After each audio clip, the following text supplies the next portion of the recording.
Namaskar. Let me congratulate the organizers of this seminar. It is so relevant in today's time.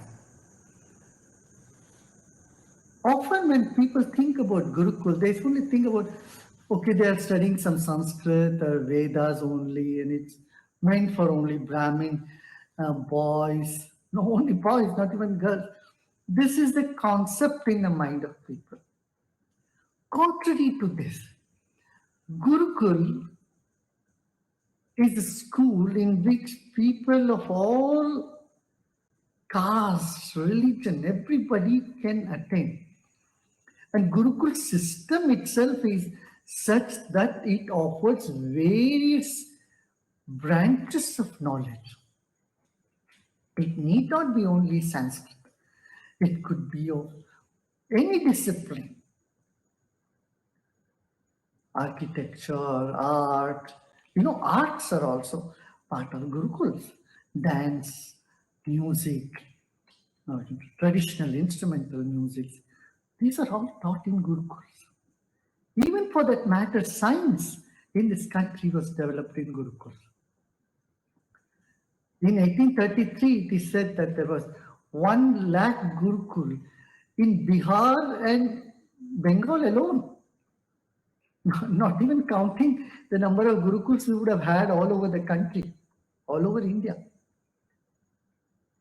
In Madras Presidency, that includes Tamil Nadu and part of Karnataka, there were Gurukuls in almost every village. Now, let's listen, what is Gurukul? Gurukul is a school where a teacher takes personal care of the student. A student is brought to the school to the Gurukul by the parents, and they leave him there. And the student gets to spend time, find his role models, find his dharma, find his nature, and his taste of topic that he would like to develop. So Gurukul gives an opportunity for full blossoming, which is very much in line with our new education policy. It's not like the railway line that you have to go on just these, but it's like the open sky where you can fly. Gurukuls not only help a person to develop intelligence, his IQ power, it also helps one to tap their intuitive ability. Now, how that is possible? When this instrument called mind, the brain, which we simply use as feeding the information, need to be overhauled also. It needs to be given a different orientation. So the patrata, what we call the ability to absorb more, ability to think, out of the box, are all part of Gurukul system. So the master would give targets to each student, and sometimes would give really tough ones. So they had to do all those things and prove their ability, show their ability. So it's a way of encouraging someone to come up with their creativity and at the same time giving a very warm, affectionate environment to grow, so that there is no pressure, peer pressure or other type of pressures.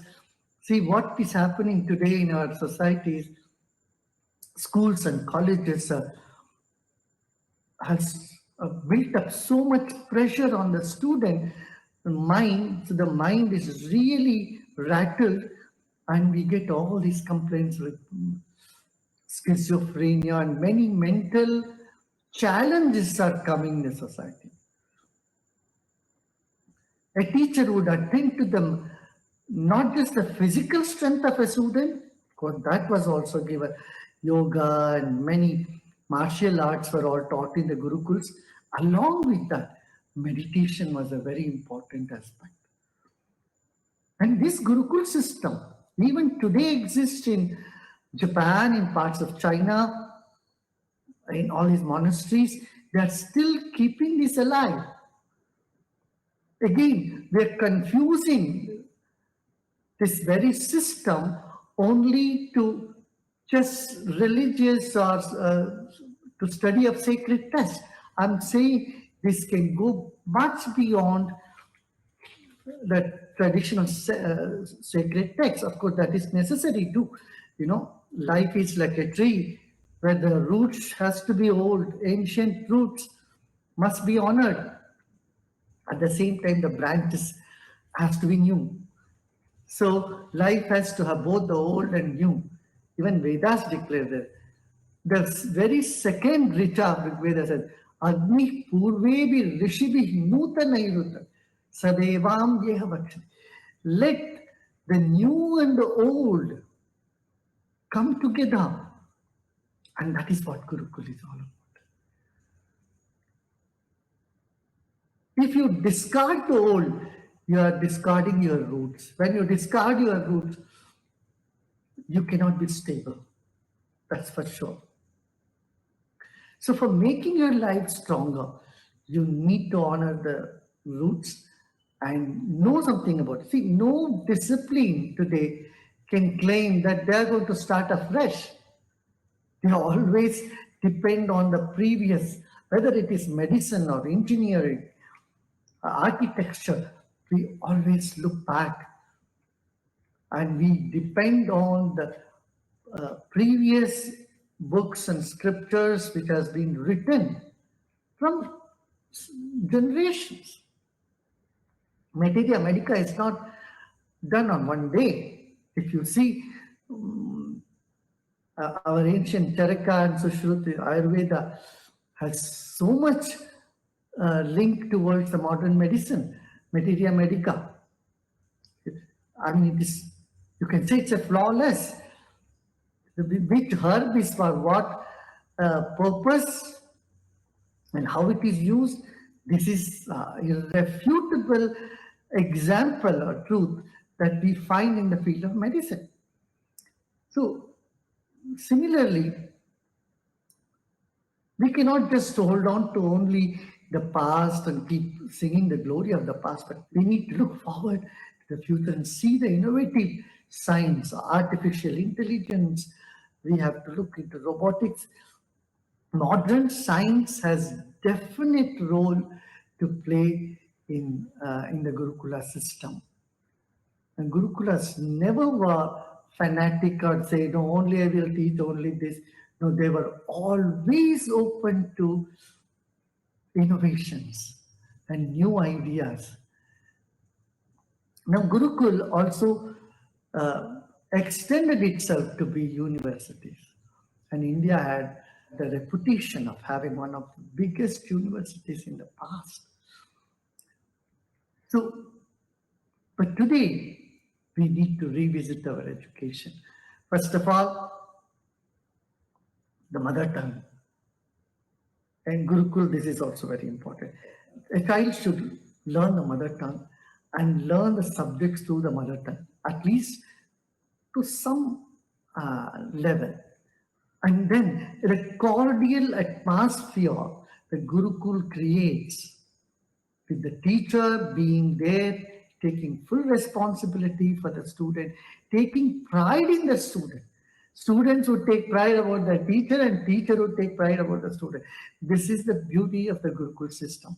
And such a system can help young minds to blossom.